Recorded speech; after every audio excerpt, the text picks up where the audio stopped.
It's part of the show. I've got to go live. I've got to go live. It's everyone hang up as soon as you No more discussion. It was a lovely stream. Yeah, See you thank you, again guys. next week. Yeah, see you again next week.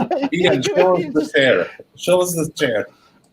Show us the chair. Yeah, show us quick. Get the Gary sponsorship. going. Gary sponsorship. Yeah, there we are. There's all the that's all the money. I can hear the dollar signs from here. The reason I started like a minute and a bit early, whatever it is because we were just having a gentle conversation. Okay, we were sort of semi-arguing about just how bad the sneaked in little bit of regulations are that are happening in EU land. Who's going to pick up that ball and run with the sneaky EU land rules? I was the guy that was saying it's business as usual.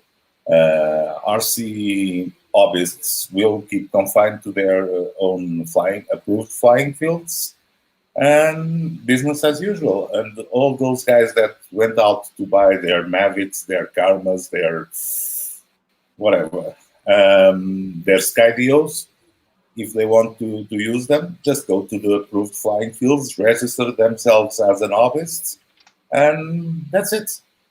Yeah, well, that is the bottom line, isn't it? They have just shut, which Louis is absolutely fine with. He's happy as a pig, and that pigs are happy with him, and he thinks it's the best thing since sliced white bread. But model aircraft have been marginalised in the EU now, and remote ID has sort of been snuck in. I think we can say snuck in.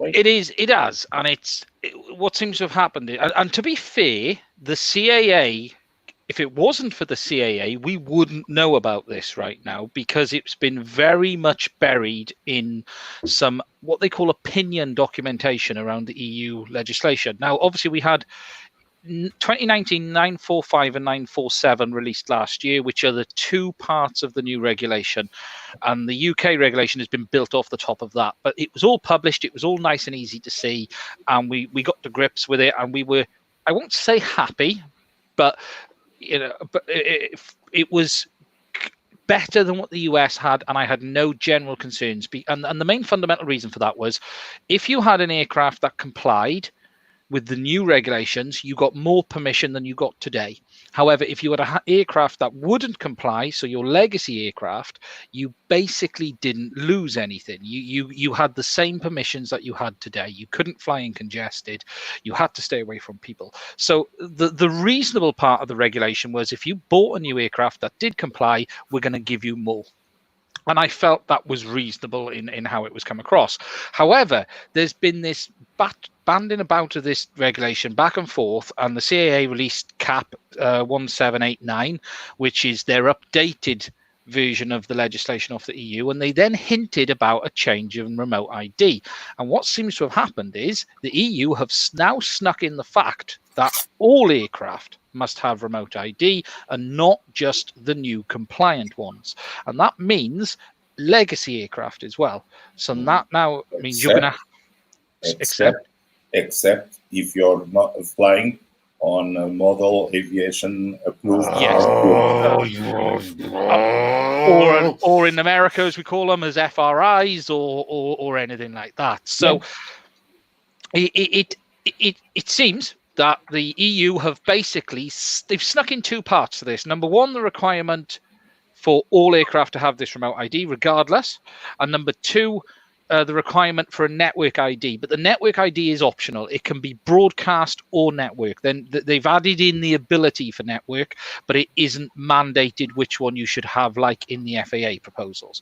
It is simply one or the other, and they're allowing both to coexist. However, the big issue here is now that your legacy aircraft that you buy today, in 2 years' time, from June 2022, will be required to comply with remote ID. And whilst it's not difficult for modern, let's just say, the ready-to-fly aircraft, the new DJI Mavic Air 2, the Autel Evo 2, they could all be updated with a firmware update, but that's 2 years down the line. What manufacturer, where's the line of manufacturers going to take on this? How far back are they going to say, we're going to go back 2 models, we're going to go back 1 model? Where's the incentive for them to do this? 2020 seems like a nice even number to me. It does. Let's go back to everything 2020. I even think that's probably more than they would. I think what you would see is I'm expecting to see the first aircraft under the C classification system about mid next year. And I would say that's probably the first aircraft to fully comply with this. And I'm not expecting anything we own today too.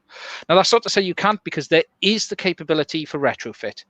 And I did talk about that on Sunday night. And the nice thing about the EU reg is retrofit is a 100% viable option. There's no simple technical reason it can't happen, but it will induce some cost. But there are very good people looking at this as well. Philip from ProFCNC and Hex is looking at it, as are many companies, but you have got a community of people who are going to hopefully support people with that.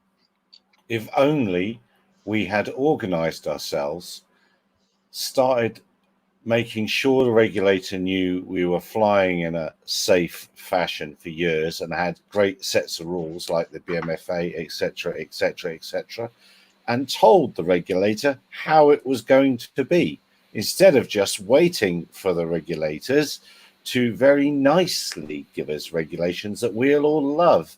I think I've seen the problem. No, the problem is those hooligans like this guy. The hooligans that go out and fly outside of approved model aircraft airfields. We are not going to get on very well if you keep pulling that out. When I was growing up, the nearest approved model flying field for me was more than a fairly long cycle ride away. The approved model aircraft flying field from me is about an hour and a half car drive. There you go then. So what we used to do before all this craze of the drones came up, if, for instance, there were some spots that we would go and fly our model aircrafts, and if the authorities would come up and to pick up on anything from the radios that were not approved, and still from the session from the era that you could not use 2.4 gigahertz. So the authorities would come up and you would have a 2.4 gigahertz radio and you would be fined for using an illegal transmitting device. Come on, it's back to the future in terms of regulations that were in place before all these drone crazy, because everything started with the drones.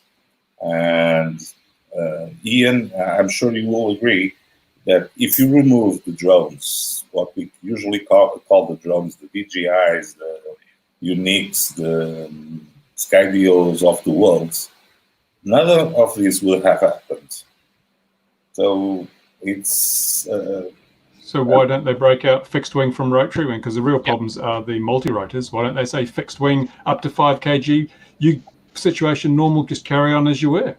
Yeah, you know what? It's too complicated. Come on, you want to give some credit to the legislators, so it's easier to put a RPAS blanket on all everything. So it's an RPAS. I think it's funny actually, because as a drone user predominantly, I would 100% back fixed wing being completely removed from the legislation, and I fly fixed wing. I do agree that I'm not against remote ID as a standard. I'm not against it at all. I actually have very few issues with it overall, apart from certain aspects. But what I don't like is what it's going to do to the hobby. You know, I have no issues with a ready-to-fly aircraft off the shelf having remote ID. That, in my eyes, I think there's some logic to that. Let's look at it in an engineering point of view. Normal aircraft do have remote ID, right? Yeah. They have the license plate printed well on the plane. That would be completely unfeasible to do on a drone. So they have to come up with something, and that something is a kind of remote ID that works wirelessly and electronically. So why do they have to have? Just because full size has it doesn't mean that model aircraft have to have it. I mean, how many times have I seen a manned aircraft doing something wrong and it's too far away for me to get the number off the tail? I can't see that at any reasonable distance. With the remote ID, because it won't have enough reach if you see it doing something stupid, but it will have some reach. I think the situation is the same. I'm playing devil's advocate, okay? Oh no! But the thing is, they're trying to put. I'm trying to look at this from the other side of the fence. They have to try to put up things on par with manned aviation. I know that in US, many aircrafts don't have any kind of ADS-B, IV, so that's a different topic. But most, if not all, manned aircraft, have a license plate printed. And this is the kind of license plate they came up with for vehicles that don't have enough size to put the license plates. They can tow a banner. Yeah, models should tow banners. But interestingly, but we talk about this whole regulation thing. I find it very interesting. I've been examining stuff here in New Zealand. The chief executive of CAA has just retired. He did so under a bit of a cloud because there was a whole lot of allegations and investigations because there was a culture of bullying and all sorts of things going on within our CAA. And I think you get in regulatory organizations, you tend to get a lot of people who are used to bullying, who are not used to people not doing what they say. And it's, there's this culture of power and a feeling of entitlement to control other people. And when you get that, you don't get good regulation because someone decides this is what we're going to do. And I don't care what the facts are or what the data says or what the statistics say or what the fact we don't have a risk assessment. I am ... and therefore we do what I say. And this goes right down the whole chain of command. So we don't get good regulation because it's people just saying, what's the good of power if I can't abuse it? Instead of coming from the bottom up, the people who know what they're doing. And a good example is in Latvia where a UAV went AWOL.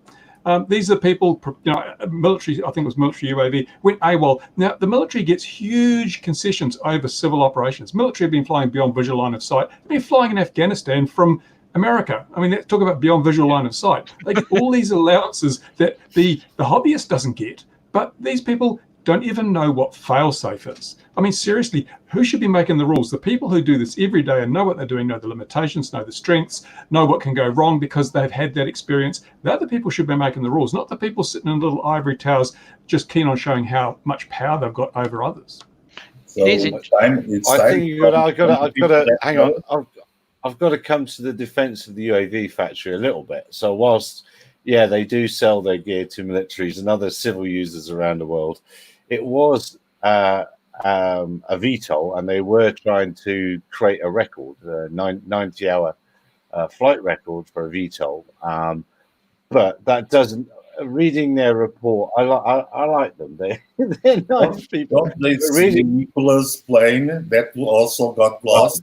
Maybe that's what they're looking for out there. But reading their report, sadly, it does read an awful lot like a lot of. Well, apparently, I understand it feels like what a lot of model aircraft flyaways might feel like if that sort of thing ever happened to a sort of person. So I did feel sorry for him a little bit. I do find it surprising that they didn't have more than one way of not necessarily just from an ADS-B aircraft electronic conspicuity viewpoint, but I would have at least two devices on a very expensive machine that were reporting position back to independent devices. We know if we didn't have, we don't. Well, I'm presupposing it didn't have because they still haven't found it. There is that, isn't it? No, but that's only my guess. It's just my probably guess. Collided with a drone, and we know the dangers of that happening. I think it's the annoyance in this is, a couple of parts. One thing Mark said, where are you, Mark? I've lost the comment there. You said there is a section in the 1789 that retrofit will be possible as per the European regulation. They have labeled that in there, so it should mean we're okay on that. The annoyance with this is it's been very, very slyly snuck in for hardly anyone to see. It's going to cause problems for people, but at the end of the day, it shouldn't be a massive technical issue. I think we looked at this Sunday, didn't we, Bruce? And look, you can buy a GPS receiver for 15 quid. And you can get a Wi-Fi transceiver for about 15 quid. That is all the device needs to be if it is the Wi-Fi aware standard. And it actually doesn't even need to be that big. So it shouldn't be end of the world. But I still don't like the fact that fixed wing are getting heavily shoved into this. And as Bruce said earlier, it's very simple. You write in the rules, if it's got more than 2 rotors, it requires remote ID. That's it. It's that simple. You know, that would pretty much catch all multi-rotors. I see your Wi-Fi standard and raise you Wi-Fi and FLAM or Open Glider Network with GPS, $35. Yeah. So there it all is there. Bit chunky though with the 18650 on the back. Yeah, because did we determine whether sub 250 was exempted from the remote ID requirement? I haven't fully yet. It is, but if it's toy and it gets a bit complicated. And do you have any practical drone under 250 except the helium or hydrogen-based ones from the guy next door? It depends what you want to do, Louis. Actually, Tommy, oh my God, posted a really good video of a little sub-micro with a stripped-down GoPro on it. Yeah. If you strip a GoPro down, it's under 20 grams. And he was flying this thing, and it's cinematic. It's absolutely brilliant. You'd think it was a much larger drone. And so these things are becoming increasingly capable. So I think, sub 250. The only thing, in fact, there's that little one from the US, the tiny, was it the Mini Hawk or something, which is being made now with the Raspberry Pi in it, and it's 20 minutes flight time for a sub 250. Wow, HD video. We've seen that's where the market's going, isn't it? You know, it's no coincidence every ready-to-fly aircraft, apart from Autel, has got smaller. I'm not sure where Autel lost the memo that we're making them smaller and lighter, not bigger and heavier. But everyone else is gone. You know, Parrot, the Anafi, the Skydio, the Mavic Air 2, the Mavic Mini. Skydio way? It's smaller. It's still small. It's smaller than a Mavic. It's not massive. It's still a smaller aircraft. It's not light. It's not sub 250 though, is it? No. But it's still everyone's making smaller aircraft overall. And the Anafi, if the Parrot wanted, they could easily bring it down to under 250 because there's a guy in Spain that took off the plastics around the battery, and it immediately went to, I believe, 210 or 220 grams. Yeah. But isn't it maximum takeoff weight under the regulations, which is interesting because they've tried to translate from manned aviation where you have a maximum certified takeoff weight.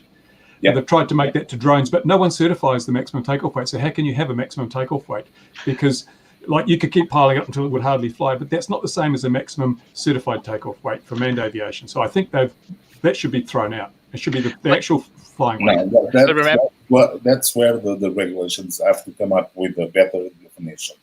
And the one thing to remember is this is about security and not safety, because their exact words in the documentation is the remote identification requirements are security and privacy driven rather than safety reasons. So the reality is... I'll accept that when we have the same regulations for mirrorless cameras with long lenses and smartphones. Yeah. No, don't worry. Now that all over the world we're going to have that Google enable ID to detect whoever got the virus, the drones will have that too. So it will be an interlaced system, so you can get everything in one big pile of data. No one. I think I saw, and Ian might correct me here, that the UK one, the NHS one, they're rolling out, and they're not going to unroll it once this is over. And they said, no. Once you've had this track and trace thing, that's it. It's with you forever. I think there's a belief that the human malware situation isn't going away forever, and I think I think the world has changed. For we go back. There are little things, shifts in time where, probably in 50 years we'll look back and think, we did things wrong. I wrote a column on that this morning. You're seeing the changes because now they're saying that there are 12 variant strains in the UK alone, and that if you do catch it, you may only be immune for a couple of weeks before you become vulnerable again. And so this thing could be rest of our lifetimes, rest of history, have to live with this thing. So it's going to change things dramatically. And in some ways, I wrote a column saying, well, maybe New Zealand should become an isolationist subsistence economy and just avoid throwing all the old people to the wolves simply to and keep the economies going. So You've got to keep the wolves going. Do like I did. The wolves do something. No, do like I did. Go pick up your old Motorola's or your old Nokia's brick phones and start using them, because I'm sure those won't be able to have the remote ID app. So let's do it. Already color screen. Come on, Bruce. Color screen. In the comments, I'm not going to say your name right. Malakar Junior. I'm sorry. I'm sorry. That's terrible. Remote ID versus ADSBN. ADSBN is just it's a nice to have. It's not a need to have. No. It's going to be lovely watching airliners go by. People have got very excited about it in the last couple of weeks. I do not know why. Because there's nothing to see now. Yeah, there's some irony to this, isn't there? Oh, yeah. There is some irony, yes. ADSBN is no. You should have both at the end of the day, and I think it's reasonable to say ADSB in is entirely a benefit with no downsides. That's the simple answer to say. At the end of the day, you're giving pilots information. There's no technically. Well, you shouldn't be giving pilots information. You should just be giving the computer information to get out of the way. Yeah. The pilots. So what's the point of them? What's the point of the pilots? There's enough question marks over whether drones should auto. You've already got drones that auto land. There's enough question marks whether the forced landing in the NFCs is correct functionality. Information, not let the pilot make an informed decision. Aren't all the pilots working from home at the moment? Yeah, that's right. Yeah, beyond visual line of sight. Yeah.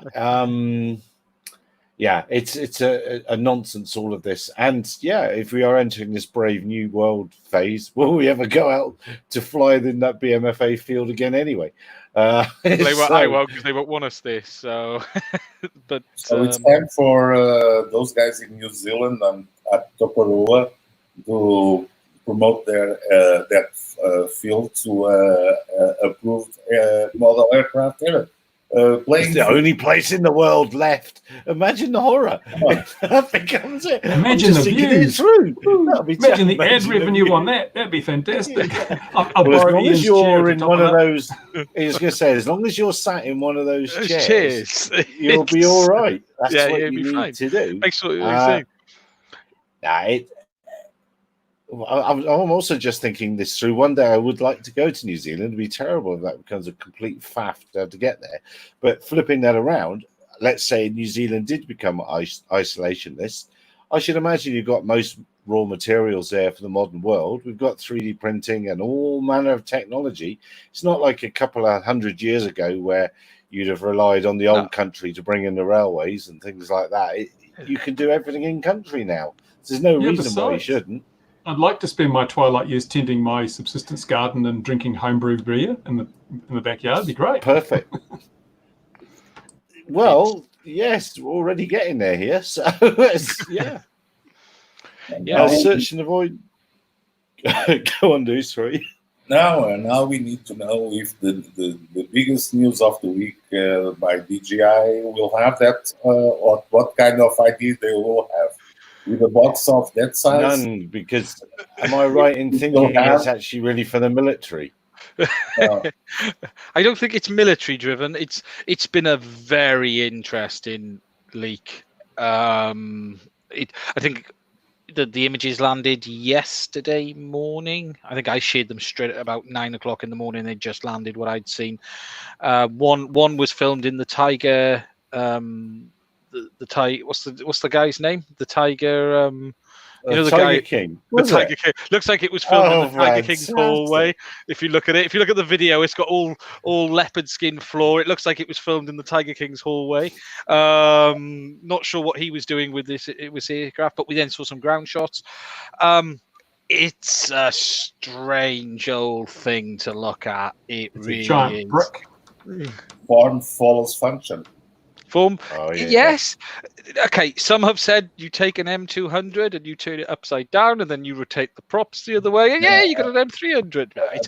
The biggest problem I see, and from M200 and M210 and M210 V2 user point of view, come on, another battery model. Yeah. Oh my God! Yeah. Batteries. So, okay, Louis, you are someone I know who uses lots of these M200s is part of your life. So, tell me, does this aircraft do what you need an aircraft to do? From the look of it, Nope. and that's exactly. And that's there's three issues I've seen with this. Number one, the FPV camera is fixed mounted. Now, I believe there's some interesting. That's the same.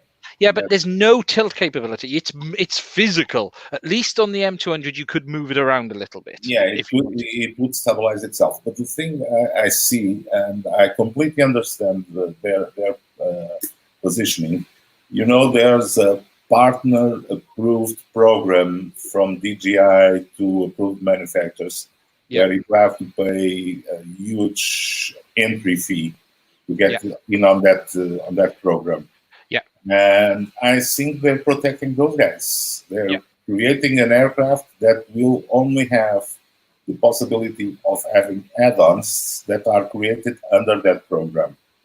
I see their point of view, although I might not like it, but I believe that's what it is. All the rest, come on, it's more of the same. If the propellers are upside down or sideways or in a loop, it's irrelevant. Well, if you look at the props, I think they've been turned upside down to allow the RTK pots to go on the top, on the back. I don't think it's for much efficiency. I use the M210s, V1s and V2s with the RTKs. All our M210s have the RTKs, so that's not out of the common. That's what we used to do, and never had an issue with the RTK. With the base stations, yes, but with the drone RTK, not so much. And when they come loose in flight, the controller they changed to have changed the RTK in the controller, haven't they? The Sendense is dead officially. The Sendense is gone, and in as well as this now kills Crystal Sky somewhat officially.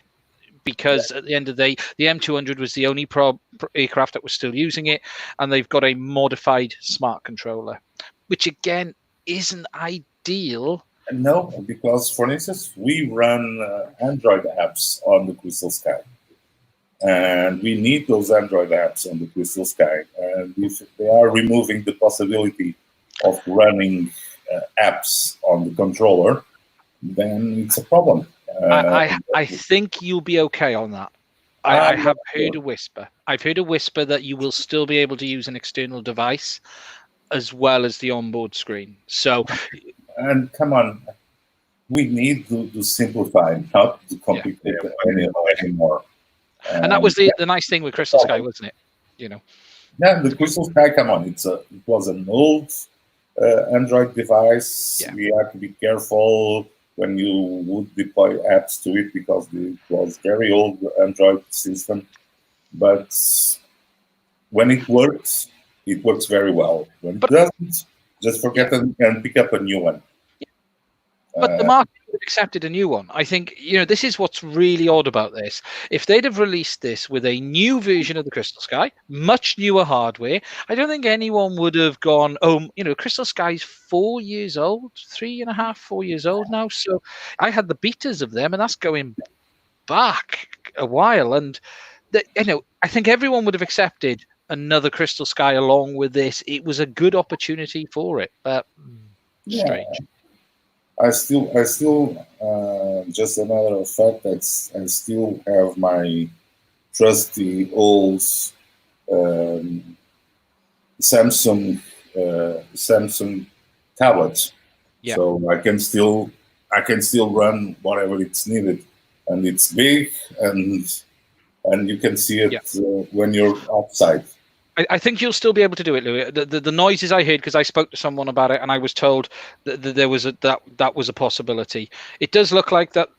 There's actually something really interesting that hasn't really been picked up on this, is that it looks like DJI are going to be selling their own thermal camera with this, and no one's really picked that up. And it is interesting in the They sense already of, did that. yeah, but not no. That was a FLIR camera. This is entirely their own sensor. I'm not sure that will pick up, because people that want to use thermal cameras, okay, pointing in case, people that use thermal cameras for serious purposes, not only the search and rescue that you can see a red spot and you navigate to that red spot. People that use, for instance, thermal cameras for solar panel inspection, those guys need something that is qualified and accurate, and not something that a manufacturer throws into the drone. So that's, for instance, we can see the smaller FLIR cameras on the DJI and on the Parrot. Yeah. And those are not accurate enough for serious work, but are accurate enough for the search and rescue market. So it's but you have to take into account, DJI are using the FLIR in the XT2, but they are very limited what they can do with that. They can't use that in China. They can't use that. It's import. There's a lot of issues around ITAR, and it whilst a lot of people would still want a FLIR unit, there is certainly a market. And when you look at some of the leaked info, that camera that's on that image, it's there on the aircraft. There is a leaked spec as well, and it is IR based. It looks to me like there is either a homegrown DJI or a Chinese-made thermal camera, and that could give FLIR a problem, because FLIR have had, frankly, controlled the market entirely for a very, very long time. The rest of the world is baying for something of the higher, because in the conservation world, which I've been involved in, you can't get hold of. FLIR will show you an image saying, and this is a weasel at 14 kilometers crawling into its hole and fighting.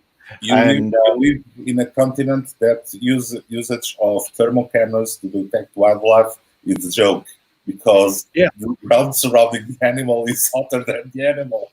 So exactly. Well, yes, but yes, exactly. That is exactly the problem. That all the false positives, and the trouble is, but there are the higher end, the super high end ones. Yes, tens of thousands of dollars camera. Exactly.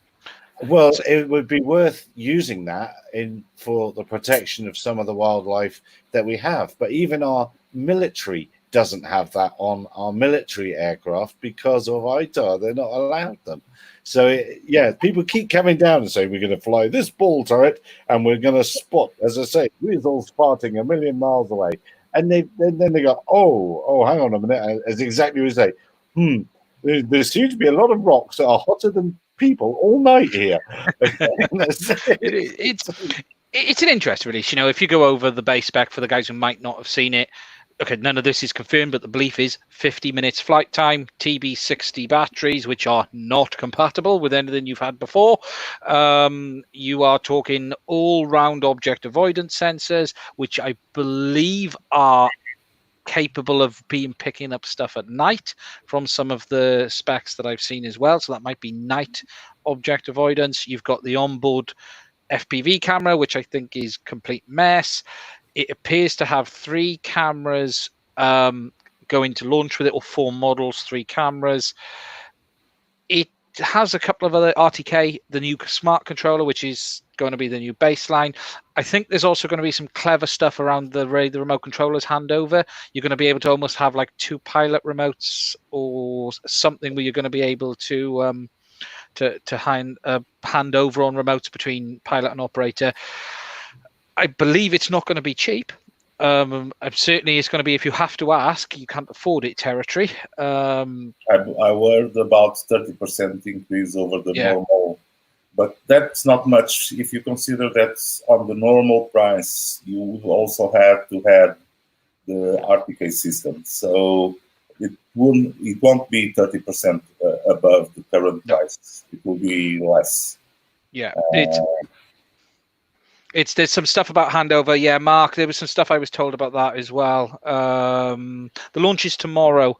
Okay. So that's when the official is. There's a couple of other things I have been told, but I don't want to share them because they were totally Is the confidence. launch a silly time in the day? Do you know what? I haven't again? looked. It might fall out, this one, just like the last one did. I haven't. 8 battery charger system only charges 2 batteries at once. Oh, that was one. That was something I wasn't going to say, but yes, that's one of the comments. Oh my Mark, God. that was one of the ones. Yes, there are some quirks.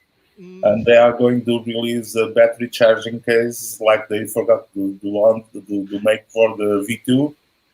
Yeah, imagine that, Louis, but imagine it would only charge 1 battery at a time. Would that be handy to you? Or 2, maybe, you know? No, we had to develop our own system. So we had to develop our own battery charging case for the 210 V2. So I think the bloke that was heading up the commercial side in the States has disappeared, hasn't he, and stuff like that. And it sounds like there's missing bits in this commercial drone jigsaw puzzle that an operator would find useful. There's been a lot of changes in the US, all over the world. Actually, I shouldn't say US. I believe there's been a lot of changes all over the world. It's going to be interesting to see how it goes out. It doesn't look horrendous. It just looks like an octopus. You just look at it and go. To be honest, it screams surveillance. Well, that's what it is, isn't it? Isn't it what do they call it? DJI Commando or DJI something or other? It's the battle drone or something they're calling it, aren't they? Yeah, battle drone, the RoboMaster edition, the M300 RoboMaster edition. Is that what we're going to call it? Is it? I believe that's what it is. I heard it didn't have any mapping cameras straight out of the box, only downward-facing mapping stuff.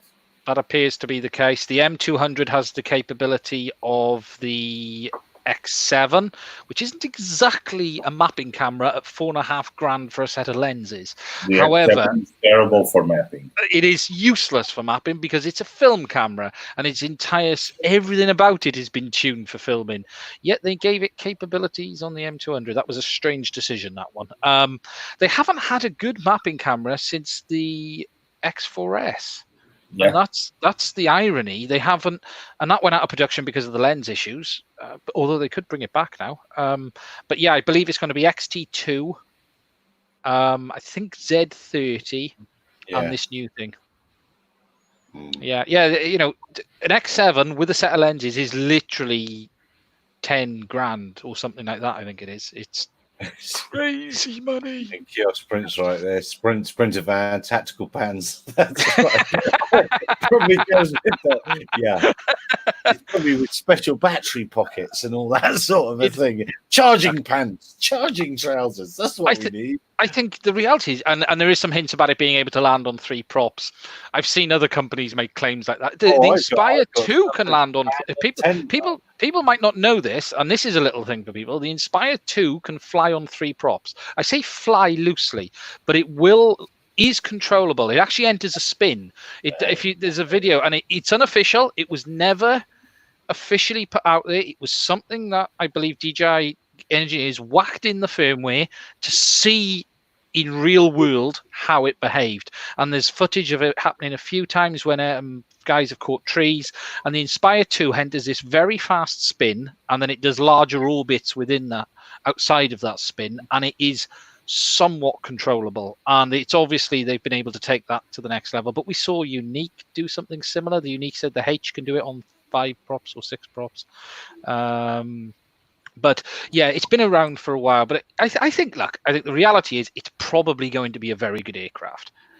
Probably it will have some issues on day one. I think the frustration is, if you look at this from an industrial user point of view, there's no compatibility with previous models. So companies like the likes of Louis, who've invested huge amounts of monies in batteries, are now left starting from scratch. It doesn't seem to fit the market where everyone wants to be using aircraft at the moment.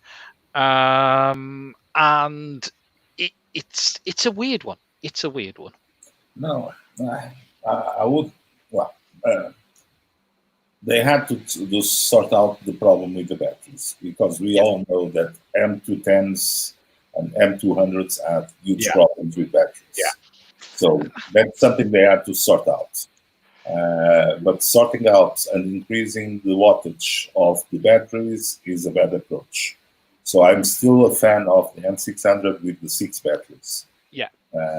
Because it's easier to fly on commercial aircraft with an M600 than an M210 V2.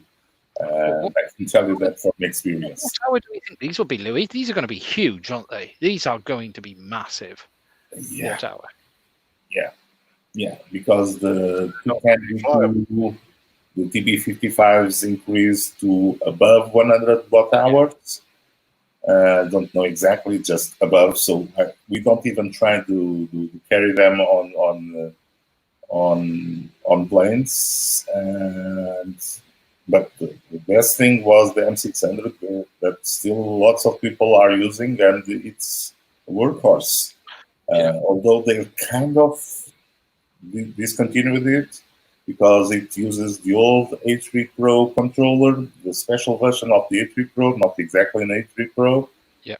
But it still flies, and on a commercial point of view, you can easily fly. Come on, you get on a plane in US on anywhere, because people in US are the most likely to travel all around the country. And with the 210 V2, that's not possible. You have to ship it by land, the batteries, and then you ship 10, 20, 30 batteries by land, and you have to wait a couple of days for them to get there, because the carrier cannot also ship them by their own air transportation. It's a mess. So if they are going to do the same stupidity with the TB60s as they did with the 55s, good luck. Do you know what? I've said this for years, and I could be nuts. I still don't understand why they haven't made a baby Hex smaller than the M600, 3 batteries, a bit bigger than the M200, something between the two in size. You'd have the redundancy, you'd have the under 100 watt hours on the multiple packs, you'd have the weight capability, and with the way they're building aircraft now with the flight time, they should be able to deliver something decent. I just don't understand why they don't do a smaller Hex and give it would almost tick every box. We are on the same boats. I still have my good old Taro 600 with a Pitsock one, and still flies great. But let's see how it goes. But these new DJI ones, I don't know. But end of the day, who are they competing with? They're competing with themselves. Yeah. Because, come on, are you going to Alta? They're on well, not for inspection, you're not, are you? No, you're not. No one for inspection is. No. No, there are companies that are using Altas. But then the cost of an inspection with the amortization schedule for an Alta, it is quite different than with a M210 or even an M300. But it's something that people went to the M200s because it was smaller, more versatile, and could easily go anywhere. Come on, I've traveled all around the world for demos and training with an M200 on my luggage, no issues. Now with 210s I can't, and with the 300s I'm sure I won't be able to. No. And you're not going to be in the country long enough to charge the batteries anyway. Oh my God! Perhaps that's what they knew. They knew this was coming. It is interesting. I've seen the same comments from everyone. It's interesting. One or two comments have been, that looks interesting, but the guys who've sort of been waiting for something next have just looked at this and gone, okay. But again, just like last week's announced, doesn't it just point to that the market's here? Here we are. They can do what they can do. Multi-rotors can do what they can do. There's going to be no huge leaps now. There's no great jumps to be had. It might look a bit shinier. It might have a slightly nicer propeller. We can make some bull dust up about efficiency of something or other, but really that's it. We've hit a bit of a plateau for a while, and that's cool. It's market maturity. I'd get that if it was what people wanted, but it's not even what people want. No, Ian, I'm not so sure. I'm not so sure because, like I told you in the beginning, this might be something for the DJI approved accessories partners. Yeah. Because everyone else that has done some work around the 200s, most of them are not DJI approved partners. No. So they don't have a system that complies or has paid their entry fee to be DJI approved partners. So do you think the M200 will cease now? I sure hope not. I sure hope not. I'd be ordering batteries. Yeah. Because come on, today we had almost 200 flights just today, in 3 countries. So 200 flights in a day, it's quite a lot, right? Yeah. So we go through batteries with some power. We recycle batteries responsibly and everything, but batteries are a very consumable. Just like they do in New Zealand. No, whatever. It is. I'm going to watch the launch tomorrow. It'll be interesting to see. There's some, it's public safety. I think it's an inspection or in surveillance. It's not an inspection aircraft. Surveillance, I think, is what it's about. It'll probably do very well. Some people will like it. Is this an American launch? So I'm really it's worldwide, actually, by the look of it, because maybe that's why that Gates chap, or however you say his surname, who was the chap who put through the DJI bill, stood up on Fox News Day and said, not only have they given us the human malware, but now they are equipping our police forces with equipment to send stuff directly back to China. That was on Fox News today. I did see that. Yes. I think there's a lot of alcohol involved there. I don't know. Do you worry about a drone filming stuff? No. This is a different. No, I'm not. I'm not supposing that's what's happening, but it's just interesting that talking point is coming up. Patrick's comment. Around the same time, Patrick says someone's reading yesterday's news. It's like I hear he is as well. I don't know. I think you got bigger things to worry about. All of them are going to have. All of the manufacturers are going to have. Not really gee whiz. Let's rewind a little bit to the weight thing. Well, what good can something under 250 grams do? Surely a lot of us are thinking now in that space quite heavily and are beginning to think use cases for sub 250. And they are. Mr. Dunthorne was talking about 250, Bruce. It is if your scales are faulty. If you pre-weight the scales. if you don't use a battery, if you just use it as a glider, it's under 250.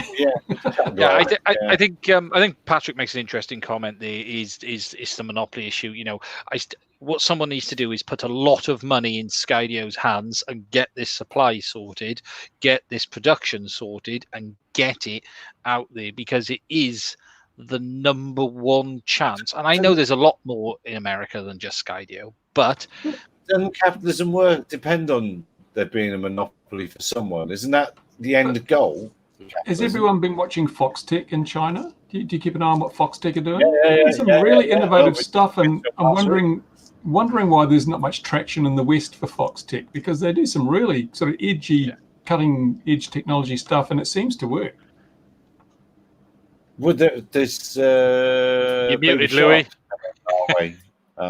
From them, and what I like about them is when you talk to the chap, he does come back with warts and all answers. If you ask him a question, he doesn't come back. Jack Fu, whatever his name is.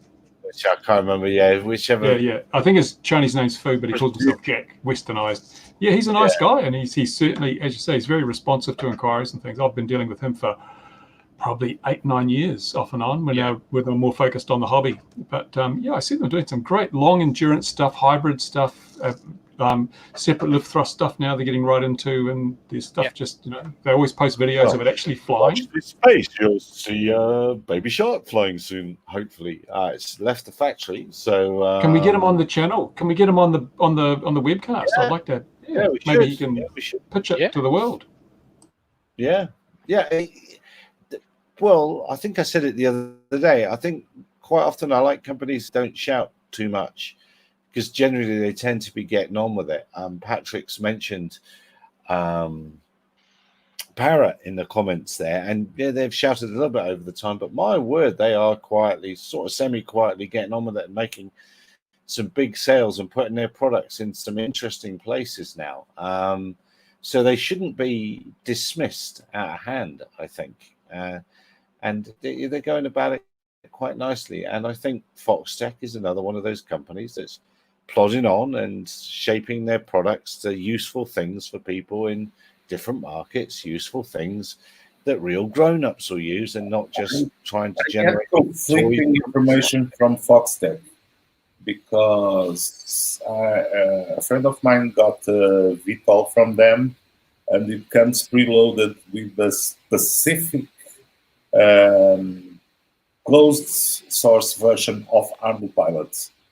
So, and we had a problem, and what do we do with it? We don't know what to do. We don't know what's inside. It's kind of risky to bet on it's a green guy. What you order from him. I think it really depends what you order from him, what you get inside. You can get the full ArduPilot stack. Yes, you can, but they're specific on their page to say this comes preloaded with this specific firmware, and you have to use these specific parameters. Period. But we at ArduPilot, one of our partners in Taiwan, just got himself lots of. I think I've already shared with you guys some of the things they are doing, and they're quite interesting and innovative. So they got the hybrid solutions. They got X's, yes, the coaxial helicopter. Those people. Yeah, the Thunder Tiger. The Thunder Tiger guy. Yeah. They're quite interesting. So on specific things, there are. I'm trying to screen to. Phil Hunter, while you're looking, he's mentioning the Isle of Wight delivery trials. Wasn't it interesting how angry the small boat owners got over that? And quite rightly so. It's like, well, why are you doing that when we can bring tons of stuff? Because that's been missold, really, in that it is just a trial, and it's an airspace trial, really. It's not actually about delivering stuff that's going to be useful in the near future. It's just about running something in airspace while nothing's happening. But, of course, everyone jumped to it and instantly found lots of other ways that would be far easier. Yeah, but if you do a lot of pizza by boat, it gets wet and it gets cold. Oh, yeah, you're right. Yes. It's because at the end of the day, fast food is a key thing to be delivered. It's interesting. It's shining a light on a lot of the darker corners of this industry at the moment. This current human malware issue, isn't it? It's definitely pulling up the fraudsters quite nicely, which I think is great. So, what have you found it yet, Louis? And you're in the matrix there, jumping around, Louis. Yeah, no, I'm trying to share my screen here. Oh, I see. Oh, are you telling me this one? All right, I wasn't watching. There you go. So we got lots of interesting vehicles from these guys. So not only coaxial, quads, X's running on But they look like 3D renderings to me. No. Submarine. What am I looking at there? That one And that you're looking at. submarine too. So things are evolving quite nicely on some of our pilot partners. But the thing is, and this is completely open, running standard autopilot, and done. It's easier to do it like this. Surely, yeah. Well, the Baby Shark will be operating like that, but there we are. What else have we seen? We've spoken a lot about DJI again. That's had 2 weeks. We've spoken about UAV Factory having its fly away. What else was there that's UAV footage from the American military? How about that? Did you see the drone, the alien thing? And what I can't honestly, seriously, if the Pentagon or whatever couldn't work out what was going on there, what is wrong with them? Really, the safety of the US nation is entrusted to people that can't tell the difference between a bird and parallax and an alien spaceship or an unidentified flying object. Lunacy, crazy. Well, there we go. Here, now he's got this one. You going to talk to that, Louis? Yeah. How wide is Louis' screen? Right. Yeah. Sorry. Yeah, funny enough, I was just reading it now. Yeah. So this came up. Let's see how it performs. I don't think it's going to be consumer level, is it, Louis? Doesn't look like. No. But it really. Well, they're very much. It'll be interesting to see how some companies do over there. There is a UTM company in America, the name of which I never mention because I can't stand them, who have laid a load of people off the week. No, the thing is, so these kind of things are starting to appear. These somewhat cross the boundaries between commercial and very interested hobbyist. Let's see how this one does. Comes from very interested hobbyist. Well, it comes from it's a Pixhawk. The basics of it's based off the FMU 5X. It's reference design. It's not. That's what they say it is. It's on their website. Oh. I understood. Sorry, I understood you meant FMU 5. It's not the 5. It's the 5X. Yeah. Yeah, 5X. Sorry. Yeah, it's the 5X. So it's the 5X. It's Lawrence. Yeah. It's his company behind it. I've just been having a read through it now. It's certainly not. Someone put in the comments, a couple of £1,000. Yeah, $2,000 to $3,000.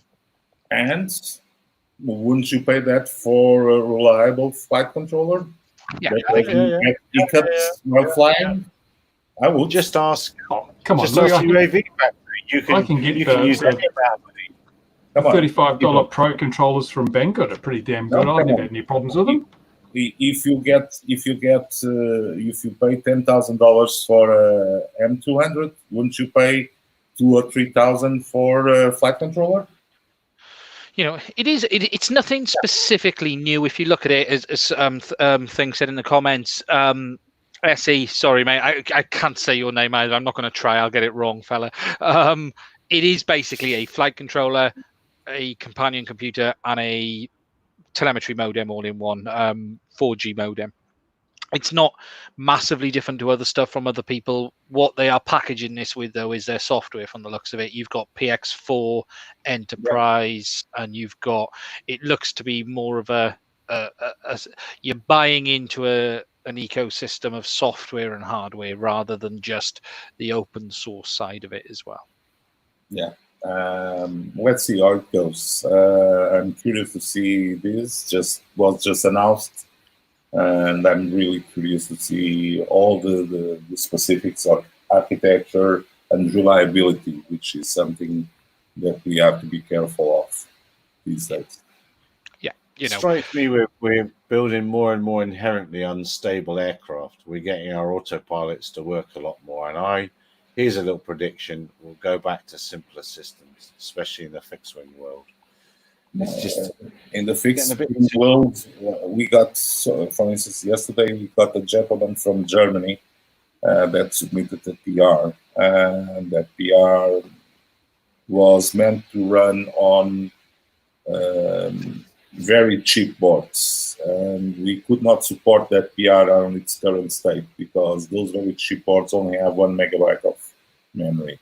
So we had to ask him to redo the PR so that it would be feasible to use as a separate component and would be a compile option for those very specific boards. Because now at Autopilot, we still have the 2 EKFs present, taking up space. We have to come up with a solution for the AKF2.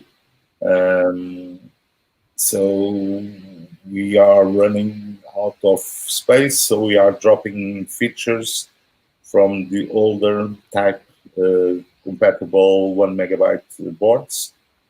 And this one was one that had to be let go, had to be done in a different way.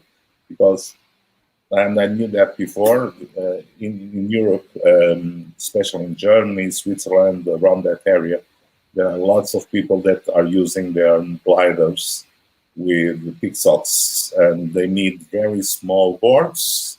And usually those very small boards have old F4 CPUs with 1 megabyte of memory. But it's what it is required to set up the plane. Do you know, so, I just made me think, you said F4, I can... It's that sort of computer moment that 8088 VIC-20 up through the PC world and up and up and up and up, you know, and you suddenly realize that increasing power. I can remember when F4 was considered to be the most powerful thing we'll ever need, and everyone was, wow, an F4. And now we're well past that, aren't we? It's just amazing. Yeah. It's amazing how all this gets. It's interesting. I've just been looking at the hardware on it, and it isn't. It's the 5X spec. I was looking at this the other day, and it's not that different from the 5. It's temperature isolated IMU. Other than that, it's nothing actually. Philip did a lot of this. It was the F4 on the Cube Black as he went temp controlled, and then the funny thing is, the one thing I've learned this week is there's a lot of confusion over the Pixel specification, and the naming system is horrendous in the sense of the Pixel 3 technically, which is based off, say, the FMU 3, isn't necessarily better than the Pixel 2, and because the specification allowed for different versions, which is the FMU type, depending on the application. But unfortunately, the name has been pulled left and right. And it is interesting that there is no mention of Pixel in this at all. They've clearly steered away from that themselves. But it'll be interesting to see how it goes. It's, as Louis said earlier, there is this weird... Autopilot's got this crossover point, really, isn't it, Louis, with regards to the EKF. 3 isn't suitable for everyone. 2 is great, but we don't want both, but 3's better for fixed wing, off the top of my head, isn't it, Louis? Or was it one of the... No, we are what we are doing now, and most of the work that is being done is to carry out all the specific features that are on EKF to bring. We are trying to bring EKF3 to par with EKF2. Because EKF3 has some newer functions, but we have to keep up with EKF2. So then we can disregard EKF2 completely and stop including it on the default compilation builds. Yeah. But we'll be doing the things in steps. One of the first steps is to have EKF3 enabled by default. And when people don't know the difference between 2 and 3, we'll just drop EKF2 badly. One of the biggest issues now is for the vision-based control. So the external controllers for positioning, like the Vicon systems, that EKF2 had support for that, EKF3 didn't. So it's been brought up to speed for EKF3.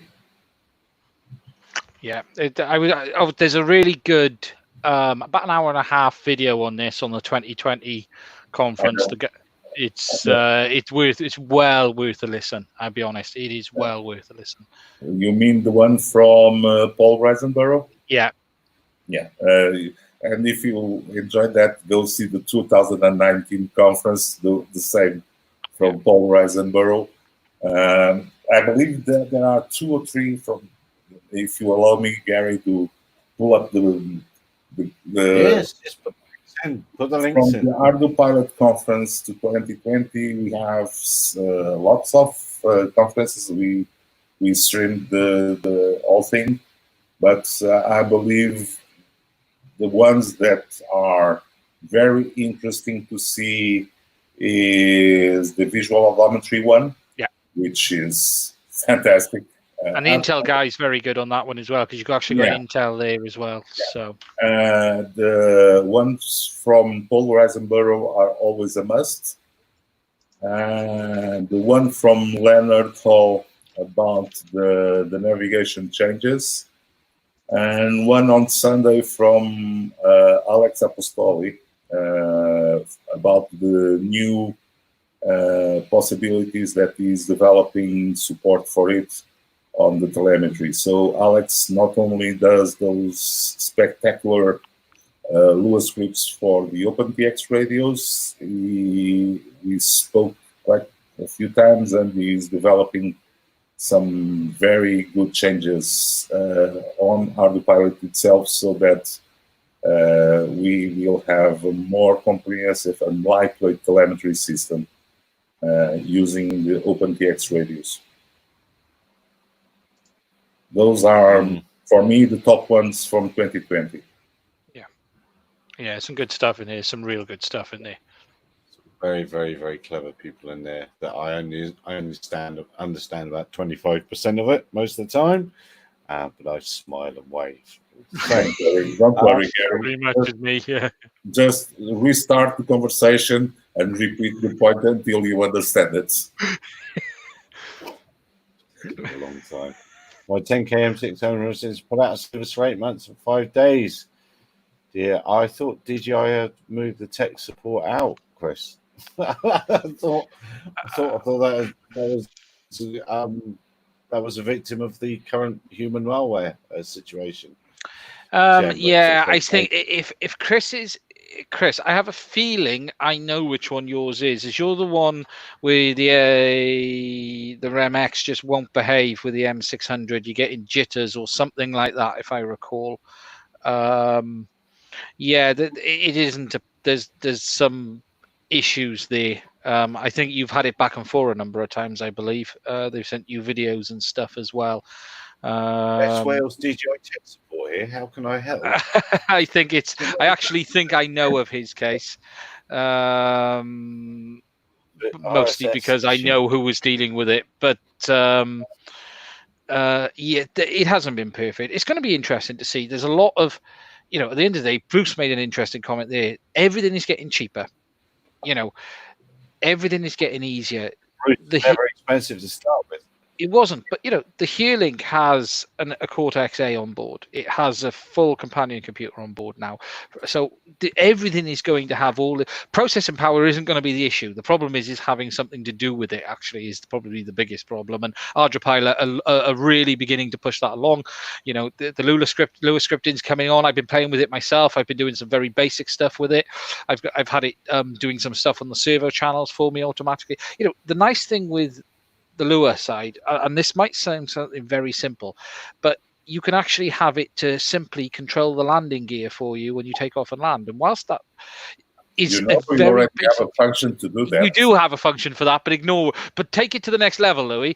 We could actually have an aircraft that when you land, then drops a little arm down that lands onto the landing pad that then charges the battery. And then when the battery gets to the next level, it has the ability to rearm the aircraft and take off. And all of this stuff can be done. I'm not saying simply, but I'm an idiot and I can look at a way of achieving what I want to achieve. Was one of the objectives to have Lua and not MicroPython. Yeah. Because we at the time that we started discussing that, it was me and Michael Dubois that started discussing. And Lua was an easy solution because there's already lots of knowledge for scripting on Lua. And every time I turn around, for instance, I was just messing around with a car simulator, and most of the things that people on that simulator do, the mods they do on that simulator are Lua scripts.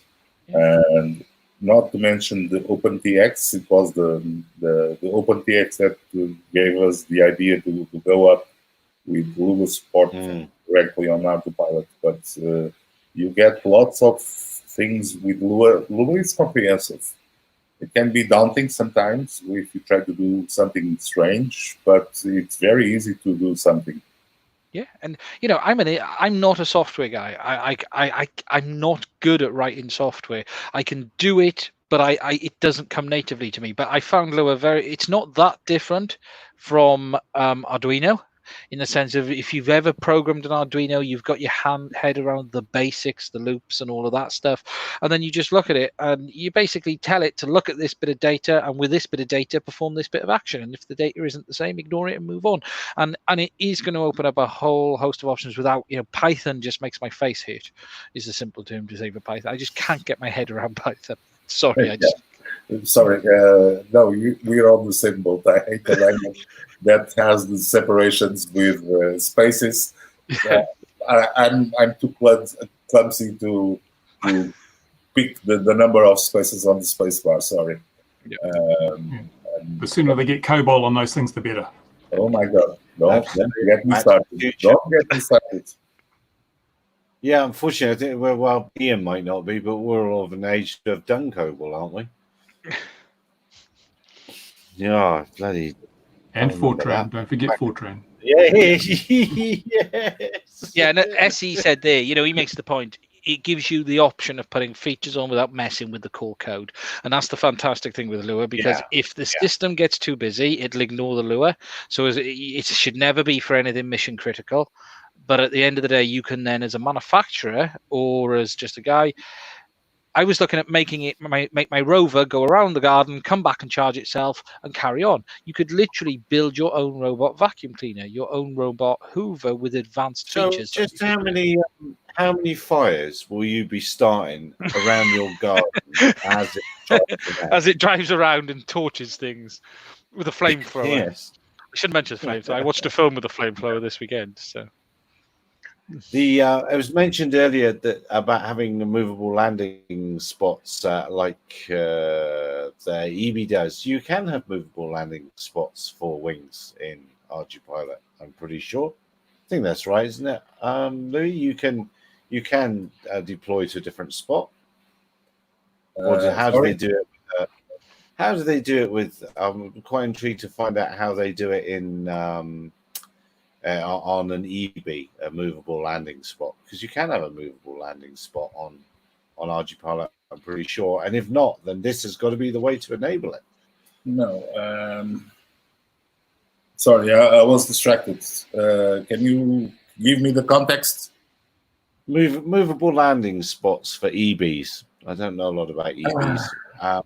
Can't do it on ArduPilot, but I think you can. Well, we get the home position when we arm, so that should not be a problem. You can have it return to where you are.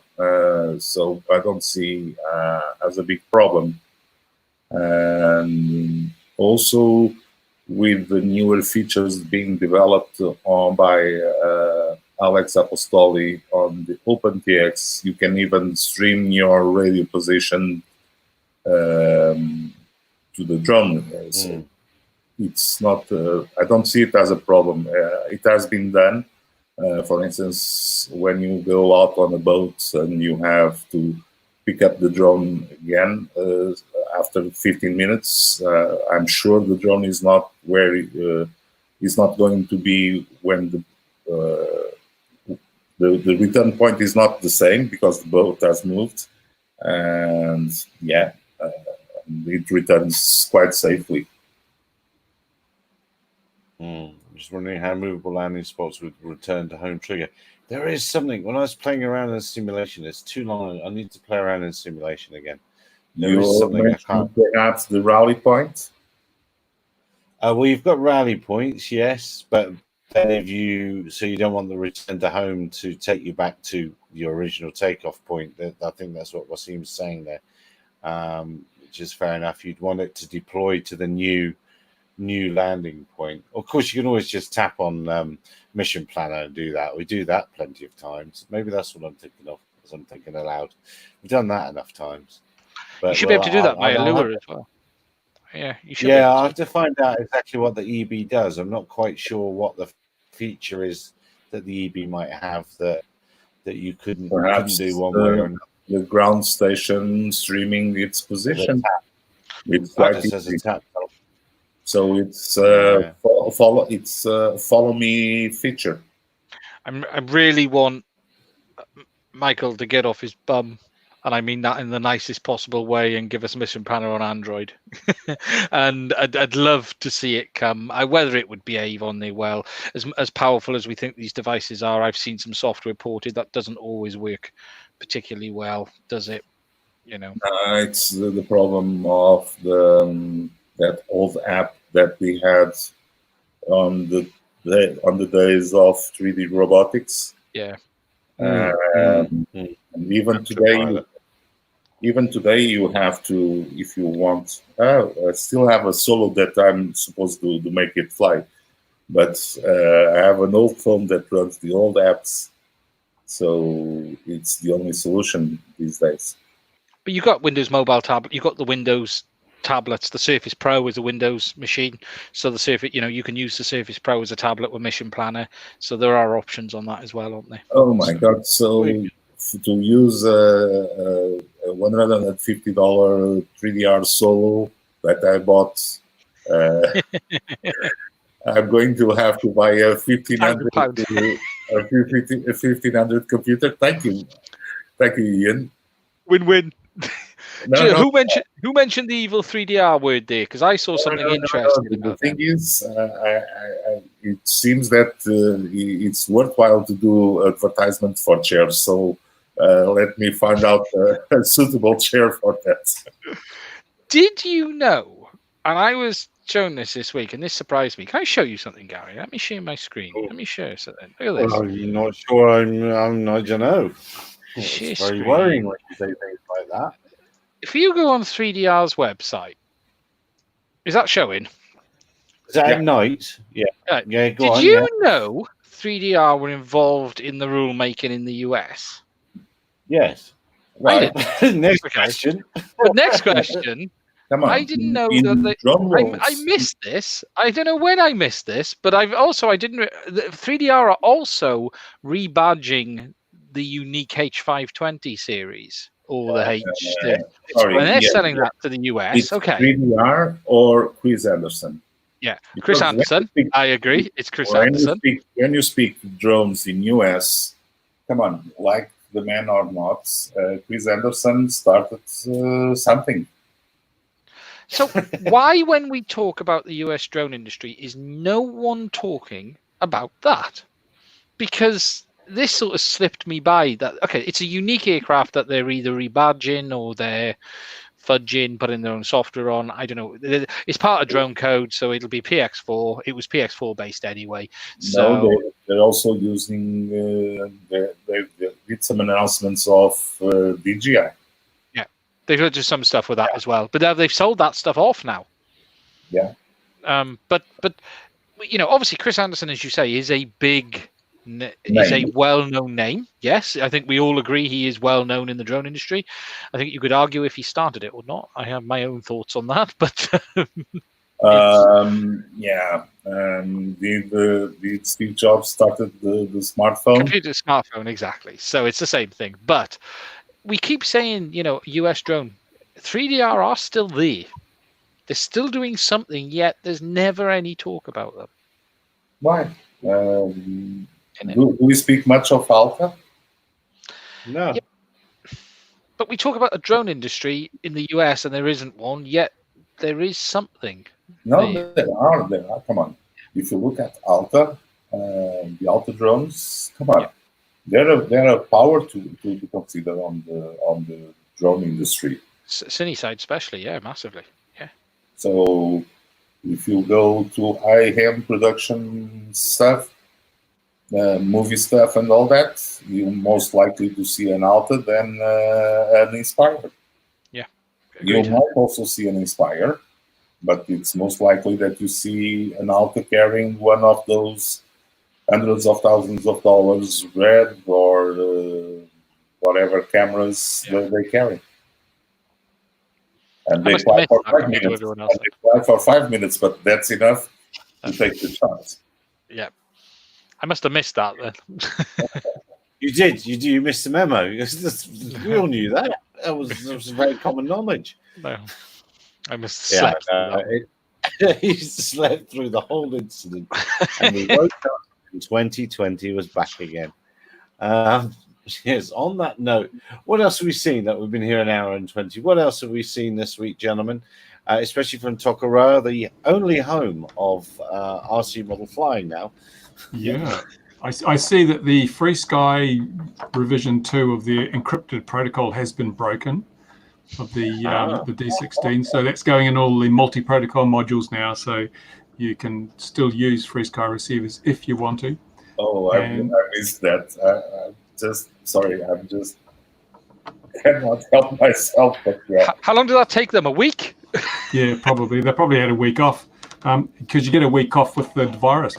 Anyway, yeah.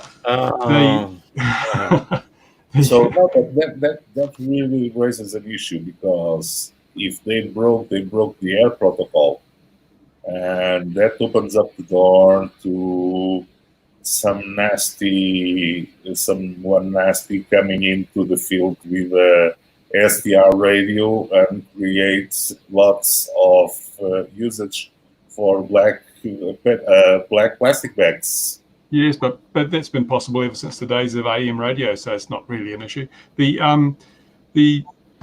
thing also that I think it's Radio Master have got a new radio out, which looks to be very interesting, which I should be reviewing next week. Is that the jumper one? Based off the jumper? It's based off the jumper, yeah. So mine should be here next week, and I'll review that. Looks like it could be a worthwhile improvement on the jumper, but until we see it in the flesh, we don't know.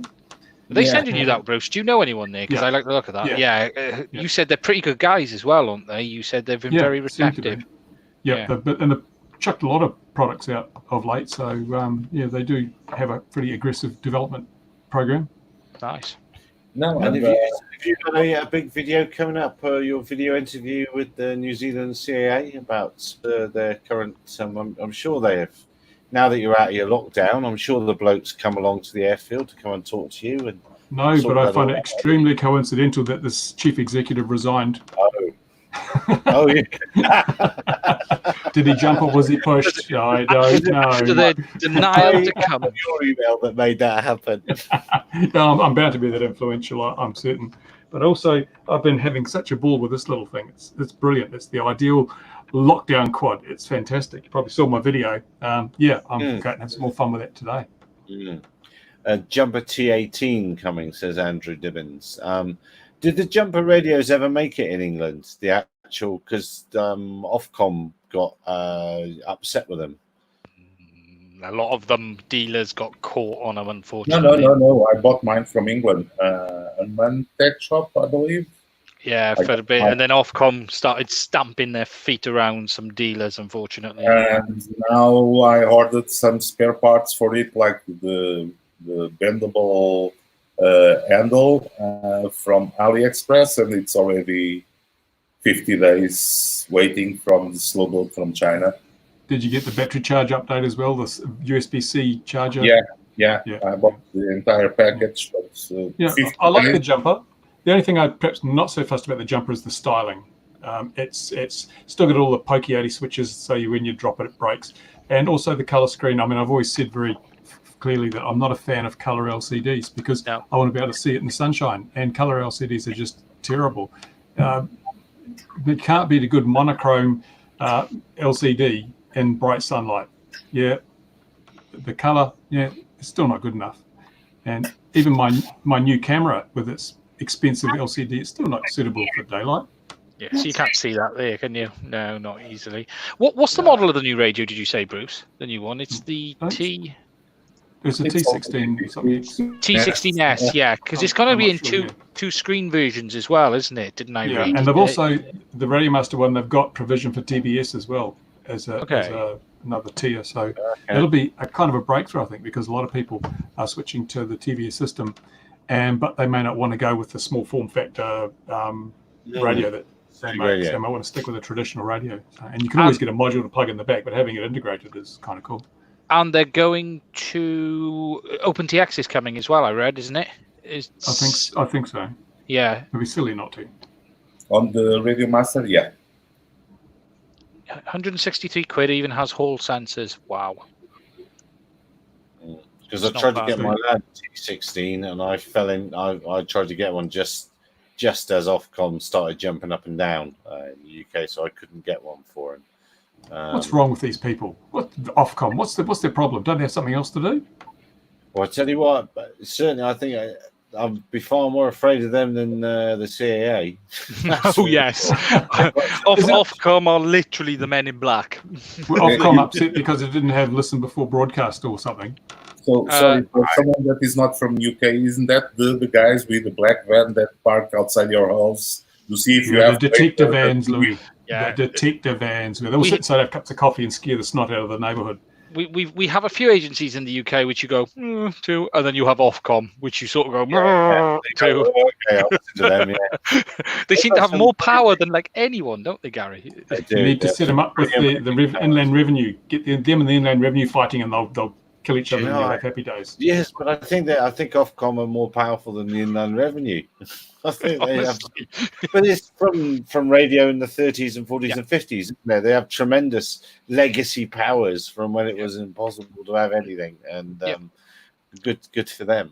As an old radio ham, there was times where I've had 18-foot Yagis in the garden and all sorts, and then you heard that Ofcom was sniffing around, and you literally did crap yourself. You really did. It wasn't. Is ham radio got a future these days? One has to wonder, eh? Do you know, I watched a 2-hour repair on a Yaesu 1000 MP the other day, and when I was doing a lot of it, right, that was like the dream radio. You have to send the link. Put a link up. Yeah, we all want to watch that one. Honestly, it was brilliant. It was my fate. That radio, I remember when that came out, and you just look back and you think, no one's doing this stuff now. Half people think. You know I post on my school channels out of a nuisance factor to see if I can get any child to do it. I've recorded 5 hours of a Roomba not cleaning a room properly, and I want them to suggest what improvements they could make in code. And I reckon I could fool a couple of children to sit and watch the Roomba for 5 hours. I mean, that's a terrible thing to do, isn't it? It's not a terrible teacher. But the thing is, we all knew what USB meant before it was a stupid port, and that is the thing. USB isn't a port; it's a bloody communications method, and they still fundamentally stick to that. Yes. But it's interesting from what I can see of the ham radio scene now. It's not so much about building your own gear and designing everything, and then cans of beans turned into waveguides. It's more about buying a Yaesu off the shelf and plugging it into a pre-purchased aerial on your roof and just going CQ. I mean, and so I think the internet must have taken over a lot of that now because you can do it easier online. I think the low power stuff's pretty amazing. The WSPR stuff and moon bounce using FT8 modes and other modes like that's all pretty amazing. Low power, bounce the moon and back on a watt reliably is the thing. I suppose it all changed, didn't it, when you used to go online and go, used to go on and CQDX and talk to a guy in Poland. Now you just open the window and shout next door, and that's because the Polish people Well, don't you just go swipe left, swipe right? Yeah.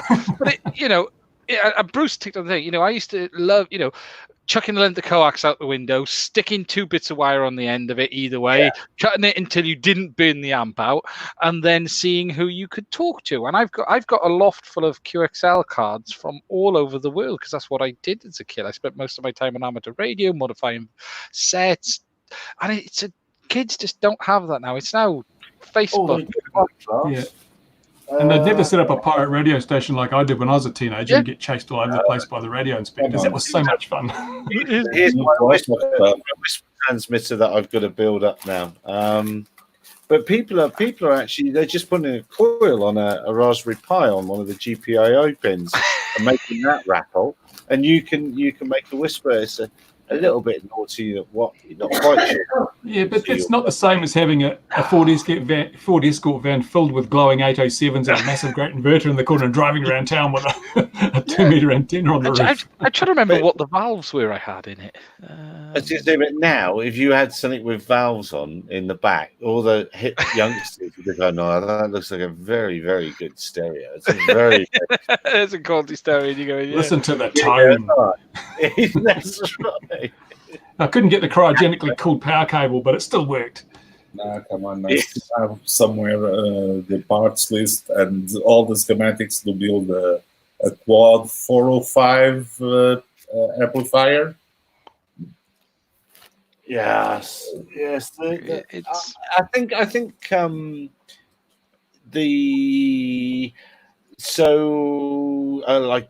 I'll use. In fact, I just use this. This is all you need to bounce a packet off the International Space Station, and it just pings back a packet. And I stand there in the field, and to me, with the children, I'm just like, "This is amazing! It's amazing! This is coming off the space station." And It's then only a couple hundred miles. It's not very far. Guys, we just have to pay attention. We just have to pay attention to what kids are building these days, because go to Minecraft and you see whatever. Yeah. But what I was going to say, my finish up to that is invariably one of them will say, "Yeah, but we watch satellite television, sir." It's like, yeah, fair enough. You're right. But no, you're right. Go on. Sorry. No, I was going to say, didn't all the skip go? Wasn't there an issue that it's not the same now, isn't it?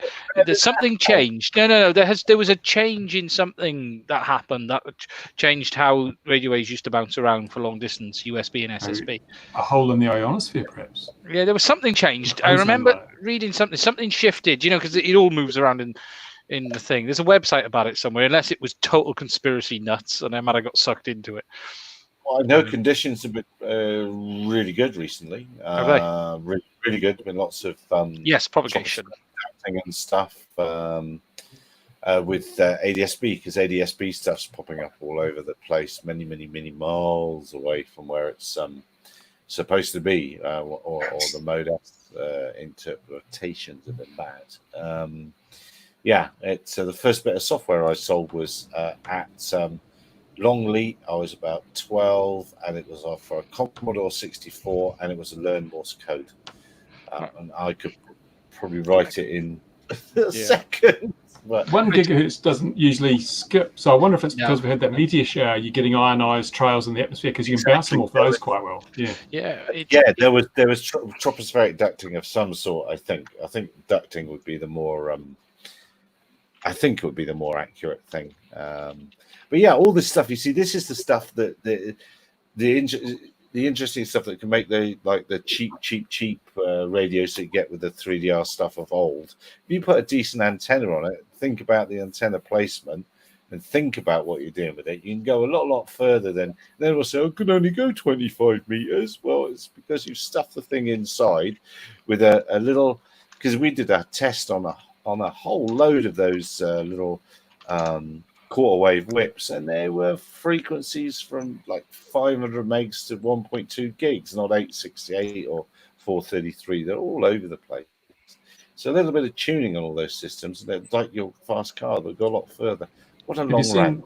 Have you seen what Chris did with those little NL2, something rather 2.4 gig transmitters? How far he got with one of those? Amazing. I did.